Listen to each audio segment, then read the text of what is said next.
இந்த பணம், அதிகாரம், சொத்து இது எதுவுமே அவளுக்கு தெரியாது. அதனாலேயே எனக்கு இன்னும் அவளை ரொம்ப பிடிச்சது. ஆனா தேவநந்தினி இன்னும் 2ல இருந்தா. அவளுக்கு தெரிஞ்சது எல்லாமே பணம், பிசினஸ், அதிகாரம். என்னை கல்யாணம் பண்ணிக்கிறத கூட தேவநந்தினி ஒரு பிசினஸா தான் பார்த்தா. தன்னை யாராச்சும் பிடிக்கலன்னு சொன்னா பணம் கொடுத்து அவங்கள வாங்கிடலாம்னு நினைச்சா. ஒரு பக்கம் தேவநந்தினி, இன்னொரு பக்கம் வள்ளி. அப்புறம் என்ன சார் நடந்துச்சு? வள்ளி கிட்ட மனசு விட்டு பேசுனீங்களா இல்லையா? அவளை பார்த்து நான் மனசு விட்டு பேசணும்னு எவ்வளவோ ட்ரை பண்ணேன். ஆனா அவளை பார்க்கவே முடியல. ஏன் சார், என்னாச்சு வள்ளிக்கு? வள்ளி திடீர்னு ஒரு நாள் காணாம போயிட்டா. அவ இருந்த வீட்டுக்கு போய் பார்த்தேன். வீடு பூட்டி இருந்தது. பக்கத்துல விசாரிச்சேன். வள்ளி எங்க போனான்னு அங்க யாருக்குமே தெரியல. நானும் பங்கஜும் எங்கெல்லாமோ தேடி பார்த்தோம். தேடி தேடி நான் ரொம்ப களைச்சு போயிட்டேன். அப்பதான் தேவநந்தினி திரும்பவும் என்கிட்ட பேச ஆரம்பிச்சா. என்ன கல்யாணம் பண்ணிக்கலன்னா அவளுக்கு வாழ்க்கையே இல்லைன்னு புலம்ப ஆரம்பிச்சா. முதல்ல ரொம்ப கெத்தாவும் திமிராவும் இருந்த தேவநந்தினி அப்புறம் அழுது ஆர்ப்பாட்டம் பண்ணி என்னதான் கல்யாணம் பண்ணிக்குவேன்னு ஒத்த கால்ல நிக்க ஆரம்பிச்சா. இதனால அவங்க வீட்லயும் ஏகப்பட்ட பிரச்சனை. இதுக்கிடையில பங்கஜ் விடாம வள்ளியை தேடிக்கிட்டே இருந்தான். நான் வள்ளியை நினைச்சு மனசுடைஞ்சு போயிருந்தேன். அப்பதான் தேவநந்தினி தற்கொலை பண்ண முயற்சி பண்ணி ஹாஸ்பிட்டல்ல அட்மிட் ஆகியிருந்தா. அந்த சமயத்துல வர வழி இல்லாம அவளை கல்யாணம் பண்ணிக்க சம்மதிச்சேன். எப்ப தேவநந்தினி ஏத்துக்கிட்டோமோ அதுக்கப்புறம் வள்ளியை நினைக்கிறது தப்புன்னு என் மனசை மாத்திக்கிட்டேன். காணாம போன வள்ளியை தேடுறதை நிப்பாட்டிட்டேன். எனக்கும் தேவநந்தினிக்கும் கல்யாணம் நடந்தது. கல்யாணத்துக்கு அப்புறம் தான் தெரிஞ்சது, பக்காவா திட்டம் போட்டு தேவநந்தினி என்ன கல்யாணம் பண்ணிக்கிட்டான்னு. தான் நினைக்கிறத அடையறதுக்கு என்ன வேணா செய்வாங்கிறத அவ ஏற்கனவே சொல்லியிருந்தாலும் என்னை கல்யாணம் பண்ணிக்கிறதுக்காக அவ இந்த அளவு போவான்னு நான் நினைச்சு கூட பார்க்கல.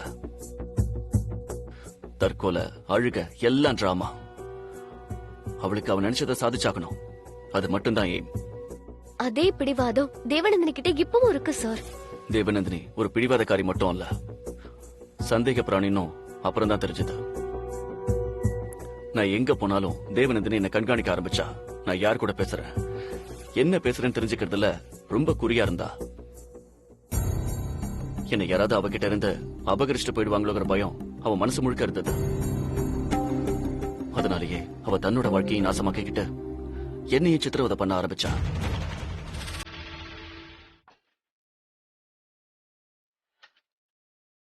May I come in, sir? Yes.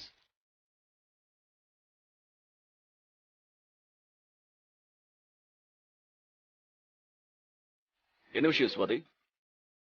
வழக்கம் போல லீவ் வேணுமா? சார், ஒரு பர்சனல் விஷயம் சார். சுவாதி, உன்கிட்ட எத்தனை தடவை சொல்லிருக்கேன், இது ஆபீஸ் மட்டும் இல்ல, ஒரு ஃபேமிலி மாதிரின்னு. உனக்கு என்ன ஹெல்ப் வேணாலும் யோசிக்காம கேளு. பணம் வேணுமா சொல்லு, நான் தரேன். எவ்வளவு வேணும்? இப்பவே ஆபீஸ்ல தர சொல்றேன். பணம் இல்ல சார், ஒரு அட்வைஸ் வேணும். அட்வைஸா? ஆமா சார், நான் ஒருத்தங்கிட்ட ஃப்ரெண்டா நினைச்சு பழகுனேன். அவன் திடீர்னு வந்து என்ன லவ் பண்றேன்னு சொல்றான். எனக்கு என்ன டெசிஷன் எடுக்கிறதுனே தெரியல. நீங்க தான் சார் எனக்கு அட்வைஸ் பண்ணணும். இது உன்னோட பர்சனல் விஷயம், இதுல நான் எப்படி உனக்கு அட்வைஸ் பண்ண முடியும்? என்ன சார் இப்படி சொல்றீங்க? நீங்களும் தேவநந்தினி மேடமும் லவ் பண்ணி தானே கல்யாணம் பண்ணீங்க. நான் உங்ககிட்ட அட்வைஸ் கேட்காம வேற யார்கிட்ட கேட்பேன்? ஓ, அதுக்குதான் என்கிட்ட அட்வைஸ் கேக்குறியா? சரியா போச்சு. என்ன சொன்ன?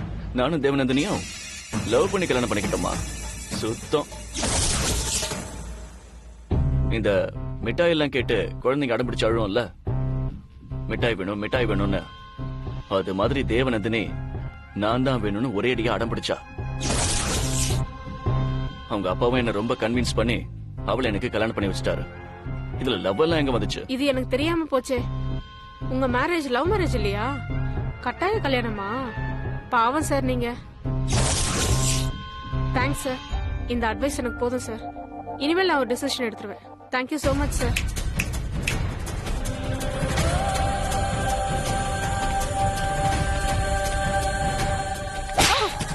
தேவநந்தினி, உனக்கு என்ன பைத்தியமா? ஏன் அவளை அடிச்ச? சீ, நான் மிட்டாய் கழற குழந்தையா? வெளிய போடி முதல்ல. Sorry madam. Sorry sir. வெளிய போ.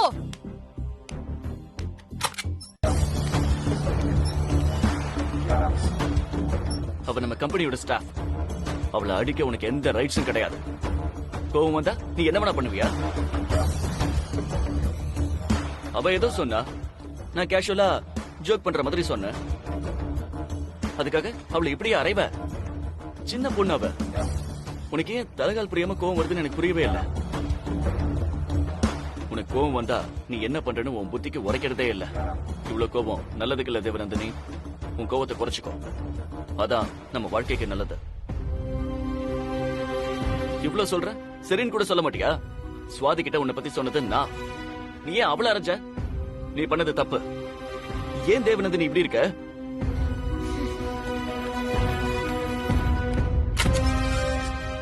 தேவநந்தினியோட இந்த முன்கோவம் தான் அவளுக்கு பெரிய பிரச்சனையாக போகுது. இது எப்படி அவளுக்கு புரியுற மாதிரி எடுத்து சொல்றதுன்னே தெரியல.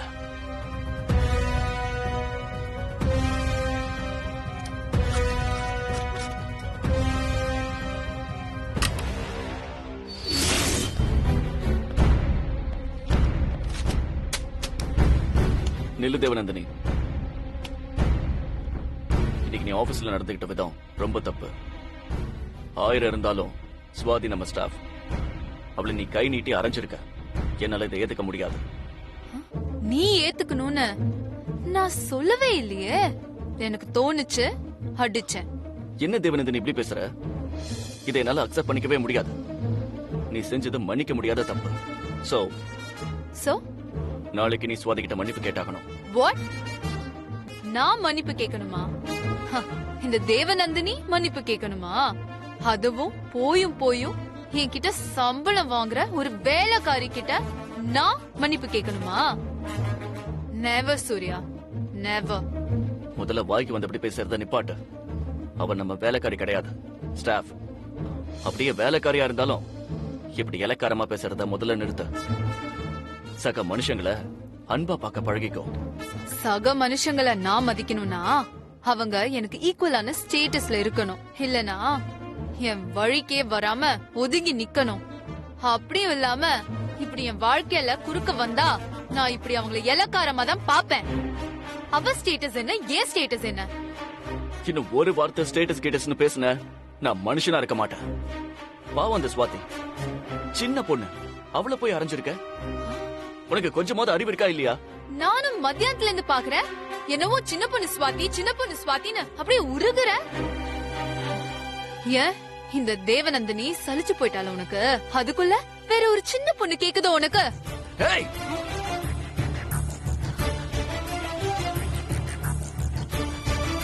ச்சே. ஓ, சுவாத்திய சொன்னா என்ன நீ அடிக்க கூட வருவியா? என்ன சூர்யா, புது பழக்கம்? நான் ஆபீஸ்க்கு வந்து கதவு திறந்து பாக்குறேன். என்னமோ ஏதோ கள்ள புருஷன் கிட்ட பேசுற மாதிரி அவ சிரிச்சு பேசிட்டு இருக்கா. அவள அங்கேயே அறையாம என்ன வேற என்ன பண்ண சொல்ற? நீ வேணும்னா பாக்குற பொண்ணுங்க கிட்ட எல்லாம் கொஞ்சம் பேசலாம். ஆனா இந்த தேவநந்தினி அப்படிப்பட்டவ கிடையாது. நெருப்பு. உன் சந்தேக புத்தி உன்னை பிடிச்சு ஆட்டுது தேவநந்தினி. உன்னை கெஞ்சி கேட்டுக்கிறேன், என்ன மிருகமா மாத்திராத. இன்னொரு தடவை அவளையும் என்னையும் சேர்த்து வச்சு பேசாத. மீறி பேசுன நான் மனுஷனாவே இருக்க மாட்டேன். சூர்யா, அவ உன்னை நல்லா மயக்க பிளான் போட்டு எல்லாத்தையும் செய்யறா. நீயும் மயங்க ஆரம்பிச்சுட்ட. அத நான் கண்டுபிடிச்சிட்டேன். அத உன்கிட்ட இப்ப சொல்லிட்டு இருக்கேன். இதுல இருக்கிற உண்மையை புரிஞ்சுக்காம நீ அவளுக்காக என்னைய அடிக்க வர? தப்பு யார் மேலன்னு உனக்கு புரியுதா இல்லையா? அது எப்படி சூர்யா, கல்யாணம் ஆன கொஞ்ச நாள்லயே ஆம்பளைங்களுக்கு இன்னொரு பொண்ணு தேட ஆரம்பிச்சிருது? சி, நீ ஒரு பொண்ணா? உன் புத்தி ஏன் இவ்வளவு மட்டமா போகுது? மட்டமா பேசுறது நானா இல்ல மட்டமா நடந்துக்கிறது நீங்க 2 பேருமா? முடிவே பண்ணிட்டியா? ஏன் தேவநந்தினி இப்படி இருக்க?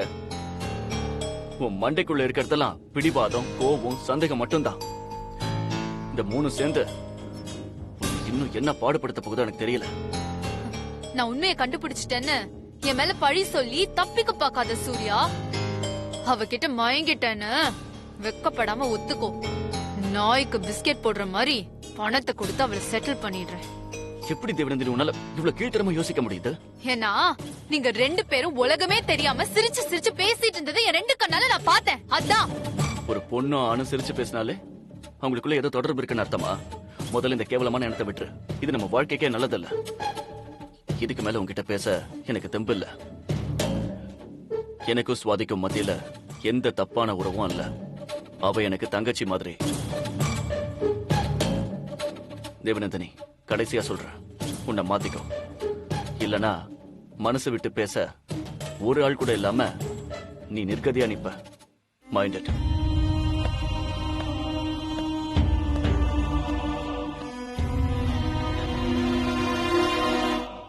நான் சாதாரணமா பிசினஸ் விஷயமா எந்த பொண்ணுகிட்ட பேசினாலும் என் மேல சந்தேகப்பட ஆரம்பிச்சா. எனக்கு அவளை தவிர உலகத்துல யாருமே வேண்டான்னு நான் பல தடவை சொல்லியும் அவத காதல வாங்கவே இல்ல.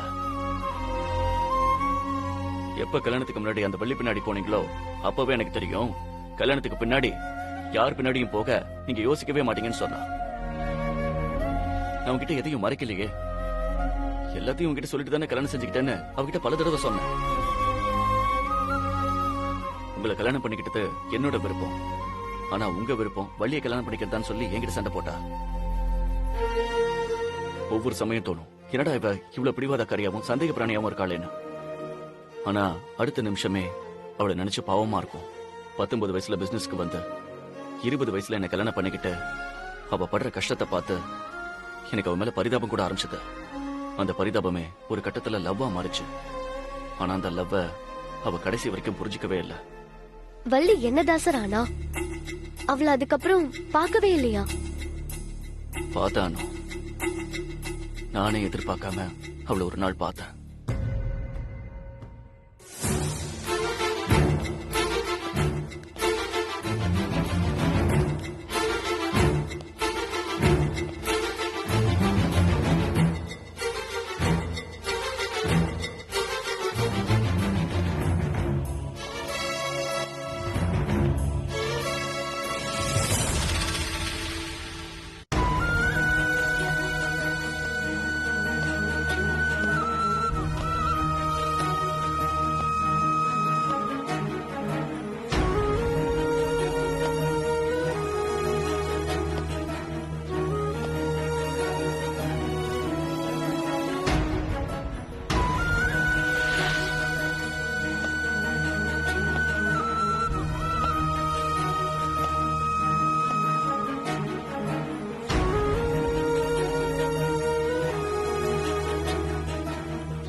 வள்ளி,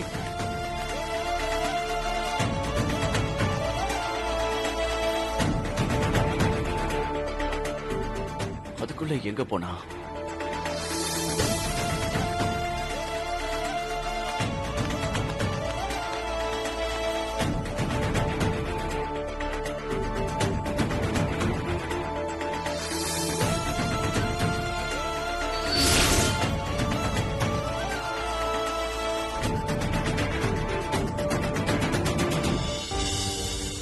இத்தனை நாள் ஓடுனது பத்தாதா? இன்னும் ஓடணுமா? ஓடு. இன்னும் எங்கெல்லாம் ஓடுறேன்னு நானும் பாக்குறேன். ஓடு வள்ளி. என்ன பார்க்க கூட உனக்கு பிடிக்கலையா வள்ளி? அவ்வளவு வெறுப்பா என் மேல? நான் என்ன தப்பு பண்ண? உன்னை காதலிச்சது தப்பா? நீதான் எனக்கு எல்லாமே உன் முன்னாடி வந்து நின்னது தப்பா? சொல்லு வள்ளி, சொல்லு. ஏன் பேசாம நிக்கிற? இப்ப கூட உனக்கு என்ன பார்க்க பிடிக்கலையா? பிடிக்கலன்னு சொல்லு. இப்பவே போயிடுறேன். உன் கண்ணிலேயே முழிக்க மாட்டேன். சொல்லு வள்ளி. என்ன எதுவும் கேட்காத சூர்யா. தயவு செஞ்சு இங்க இருந்து போயிரு. இனிமே நான் உன் கண்ணிலேயே பட மாட்டேன். இனிமே நான் உன் கண்ணுல படவே மாட்டேன்.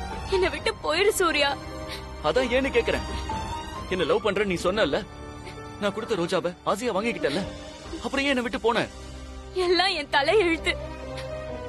உன்னை கல்யாணம் பண்ணிக்கிறதுக்கு எனக்கு அதிர்ஷ்டம் இல்ல. விடு சூர்யா. நடந்து முடிஞ்சதெல்லாம் முடிஞ்சதாவே இருக்கட்டும். ஒரு வார்த்தை கூட சொல்லாம என்ன தவிக்க விட்டு போறதுக்கு உனக்கு எப்படி மனசு வந்துச்சு வள்ளி? எத்தனை நாள் எங்கெல்லாம் உன்னை தேடி அழைஞ்சிருக்க தெரியுமா? தெரியும், எல்லாம் தெரியும். தெரியுமா? தெரிஞ்சுமா என்ன பார்க்க வராம இருந்த? அதெல்லாம் முடிஞ்சு போன விஷயம். இனிமே பேசி பிரயோஜனம் இல்ல. என்ன மறந்துரு சூர்யா. இல்ல, எனக்கு தெரிஞ்சாகணும். நீ எங்க போன, ஏன் போன? நான் உன்கிட்ட வந்து உன்னை பிடிச்சிருக்குன்னு சொன்ன மறுநாளே நீ காணாம போயிட்ட. ஏன் சொல்லு வள்ளி. எங்க அப்பாக்கு ஆந்திரால நல்ல வேலை கிடைச்சது. அதான் குடும்பத்தோட போயிட்டோம். ஆந்திரால எங்க, என்ன வேலை சொல்லு. உன்னால சொல்ல முடியாது, ஏன்னா நீ சொல்றதெல்லாம் போய். ஆந்திரால வேலை கிடைச்சா அப்படிதான் நைட்டோட நைட்டா அக்கம் பக்கத்துல கூட சொல்லாம ஓடி போயிடுவீங்களா? உனக்குதான் பொய்யே சொல்ல வராது வள்ளி. அப்புறம் ஏன் என்ன ஏமாத்த பாக்குற? சூர்யா, நான் போகணும், எனக்கு நேரமாச்சு. எவ்வளவு நேரமானாலும் சரி, என் கேள்விக்கெல்லாம் பதில் சொல்லாம நான் இங்கிருந்து உன்னை போக விட மாட்டேன். பதில் தெரிஞ்சு என்ன செய்ய போற சூர்யா? அதோ உனக்கு கல்யாணம் ஆயிருச்சுல்ல, இனிமே இந்த வள்ளி ஞாபகம் உனக்கு எதுக்கு? உனக்குன்னு ஒரு வாழ்க்கை அமைஞ்சாச்சு, அப்புறம் எதுக்கு இந்த பழைய நினைப்பெல்லாம்? எனக்கு உண்மை தெரிஞ்சாகணும். என்ன பிடிச்சிருக்குன்னு சொன்னவ ஏன் என்கிட்ட ஒரு வார்த்தை கூட சொல்லாம ஊரை விட்டு போன? இதுக்கு மட்டும் பதில் சொல்லு. இல்லனா வாழ்க்கை முழுக்க இதை யோசிச்சு யோசிச்சு நான் நிம்மதி இல்லாம செத்து போயிடுவேன். ஏன் சூர்யா இப்படி எல்லாம் பேசுற? ஏன்னா உன்னை நான் அவ்வளவு காதலிச்சேன். ஆனா நீ ஒரே நாள்ல என்ன மறந்துட்டு போயிட்ட. எவ்வளவு துடிச்சிருப்பேன் நான். நான் மட்டும் என்ன சந்தோஷமாவா இருந்தேன்? எல்லாம் என் தலை விதி. நீயும் சந்தோஷமா இல்ல, நானும் சந்தோஷமா இல்ல.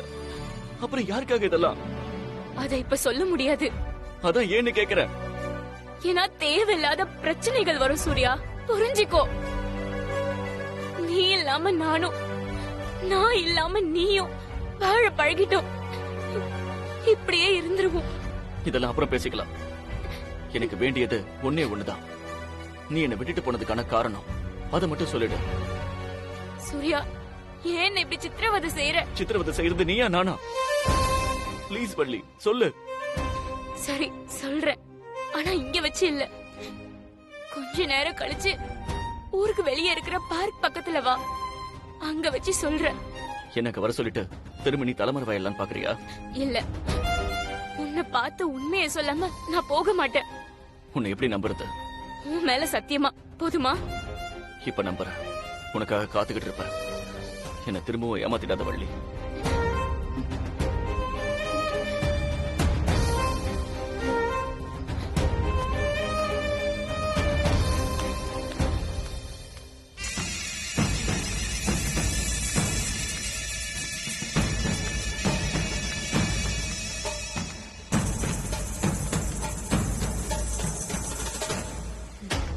சூர்யா, எங்க போன சூர்யா? உனக்காக எவ்வளவு நேரமா வெயிட் பண்ணிட்டு இருக்கேன்.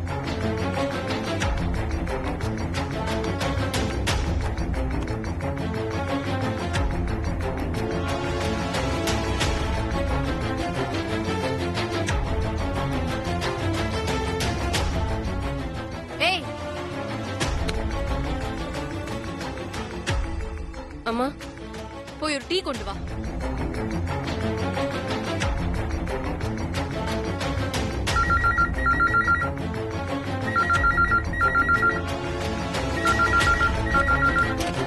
Hello Surya, wrong number.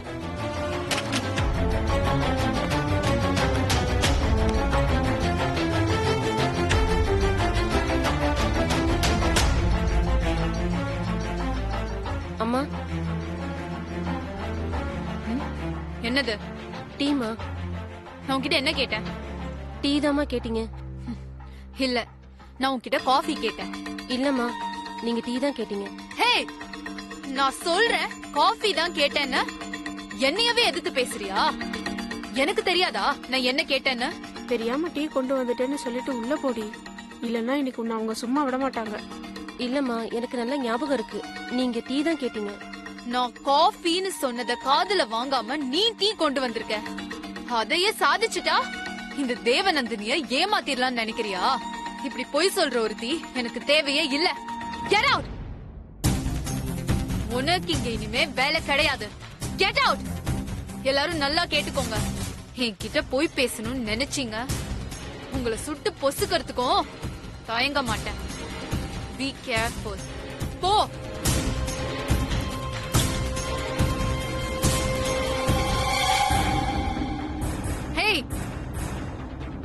அம்மா, அம்மா சொல்லுங்கம்மா. இந்த டீய கொண்டு போய் கொட்டு. நான் வேணா காஃபி கொண்டு வரட்டுமாமா? எனக்கு ஒரு மண்ணும் வேண்டாம். யாரும் என் கண்ணிலே முழிக்காதீங்க, போயிடுங்க. எல்லாரும் சேர்ந்து என்ன ஏமாத்த பாக்குறீங்க. இனிமே யாரும் என் மூஞ்சில முழிக்காதீங்க.